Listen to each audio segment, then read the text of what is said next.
Hindi pangalan ng kalye ang pinapalitan. Kaluluwa ng bayan natin ang pinapalitan. Na for almost 40 years, hindi ginagalaw. Na for almost 40 years, hindi basta-basta pinakikialaman. Bakit? Kaluluwa ng bayan to.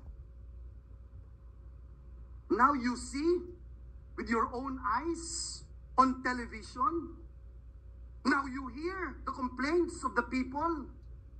And I will use and borrow the words of Senator Bato de la Rosa, yung mga nagdarahop, yung mga naghihikahos, mga nangangailangan ng tulong, nangangailangan ng ayuda ng gobyerno, umaasa sa tulong ng gobyerno, pagsasamantalahan natin para lamang ma-extend ang termino natin, para lamang ma-abolish ang Senado. Mr. President, kung gusto ng taong bayang i-abolish ang Senado, I don't mind. If it is the will of the people, I don't mind.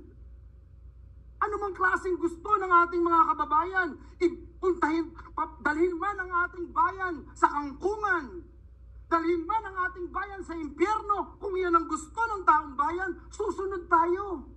Re-respetuhin natin. Pero Mr. President, Ginoong Pangulo, kung ayuda ng gobyerno, ipagkakait mo.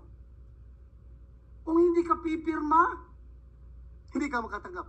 Hindi ka makakatanggap. At ano ito? Katang-isip ni Senator Bato de la Rosa? Katang-isip ni Joel Villanueva? Bakit hindi natin tanungin ang bayan? Bakit hindi natin tanungin si Juan de la Cruz? Ito ba ay People's Initiative?